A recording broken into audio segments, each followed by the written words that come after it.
देवरानी पड़ी जिठानी पर भारी। ये कहानी एक ही परिवार की दो बहुओं की है। पहली है चंचल जो बहुत ही सुंदर है और दूसरी है मीनाक्षी जो बहुत ही आज्ञाकारी और संस्कारी बहू है। अरे बहू, सब तैयारी हो गई ना मंदिर की? कुछ छूटता तो नहीं?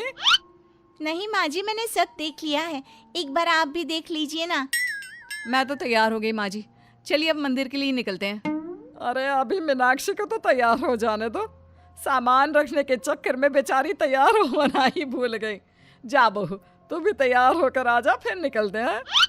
ठीक है मम्मी जी। जिठानी जी, आप ये सामान एक बार देख लीजिए ना। अरे तुमने देख लिया है ना, फिर देखने की क्या जरूरत है? अरे बहू, तू सामान की चिंता छोड़, उसे मैं देख लूंगी। जा जल्दी से तैयार हो जा, इसे कहने का कोई फायदा नहीं। शाम को मम्मी, कल मेरा ऐसे कंपटीशन है, मुझे समझ में नहीं आ रहा इस टॉपिक पर क्या लिखूं, कुछ बताओ ना मम्मी। अरे खुद से कुछ लिख लेना, मुझे परेशान मत कर। देख नहीं रहा मुझे कितना काम है? मम्मी, आप फोन ही तो चला रही हो, प्लीज कुछ बता दो ना। इधर आजा, मैं बता देती हूँ। मम्मी कुछ काम कर रही है ना। थैंक यू देवरानी जी, इस घर में एक तुम ही तो हो जो मुझे समझती हो, और वैसे भी ये काम मेरे करने के लायक थोड़ी ना है। अरे लेकिन चंचल बहू, बच्चा तो तेरा है ना, तो तू ही उसकी मदद करेगी ना। कोई बात नहीं ना माँ जी, दीदी कोई काम कर रही है। अरे ये कोई काम नहीं कर रही, बस काम से बचने का बहाना ढूंढती रहती है। अपने मेकअप का सामान देख रही होगी पक्का। पूरे दिन सजने संवरने के अलावा करती ही क्या है? माँ जी, आप सबको तो यही लगता है कि करती ही क्या है, लेकिन अपने आप को मेंटेन करना किसी काम से कम है क्या? और वैसे भी मैं देवरानी जैसी थोड़ी ना हूँ जिसको कोई पूछता ही ना हो। लोग तो मुझे देखते ही मुझसे पूछने लगते हैं और बात करने लगते हैं। आप नहीं जानती, बाहर मेरी भी कोई इमेज है। हाँ, मुझे तो समझ में ही नहीं आता, तू ही तो जानती है सारी दुनियादारी, हम तो बेवकूफ है ना। अगले दिन ये सारा सामान कैसे बिखरा पड़ा है? तुम इतने सुबह सुबह कहाँ जा रही हो? मैंने एक कमेटी ज्वाइन की है, उसकी ही मीटिंग के लिए जा रही हूँ। वो भी बिना नहाए? अरे कम से कम नहा तो लेती। अरे इतना टाइम नहीं है मेरे पास, और वैसे भी मेरा चेहरा देखकर कोई नहीं बता सकता कि मैं नहाकर नहीं आई हूँ। और ये परफ्यूम है ना, इसे लगाने से मेरे से केवल खुशबू ही खुशबू आएगी। फिर भी बिना नहाए कितना गंदा लगता है। अरे इतना ही है तो कुछ मीनाक्षी से सीखो, वो नहा धोकर तैयार होकर किचन में तुम्हारे लिए नाश्ता बना रही है।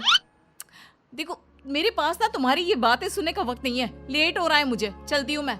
और वैसे भी उसका पति क्या कमाता है सब जानते हैं, वो काम नहीं करेगी तो क्या राज करेगी? जिठानी नाश्ता करके चली जाती है। छोटे के लिए ऐसा मत बोलो, जितना कमाता है परिवार के लिए काफी है, और वैसे भी मैं जो कमाता हूँ तुम तो उड़ा ही देती हो। कैसे सारा सामान बिखेर कर चली गई, क्या होगा इसका? ओह, थोड़ी देर में मुझे ऑफिस के लिए निकलना है। लीजिए भैया आपकी चाय, और आप सामान की चिंता मत कीजिए, बाद में मैं ठीक कर लूंगी।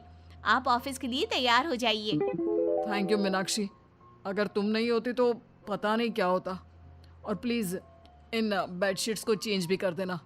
मैंने चंचल को कितनी बार कहा है, लेकिन उसने अभी तक नहीं किया। प्लीज़ तुम कर दोगी?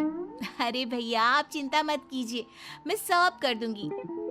ऐसे ही जेठानी अपने हर काम से भागती और देवरानी अपने काम के साथ साथ जेठानी का काम भी पूरा करती, और जेठानी बस अपना सारा वक्त घूमने फिरने और अपने आप पर लगाती। लेकिन एक दिन, अब क्या करे, ये तो बड़ी परेशानी हो गई।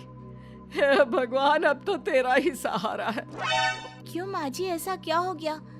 आप इतनी परेशान कभी नहीं दिखी, सब ठीक है ना?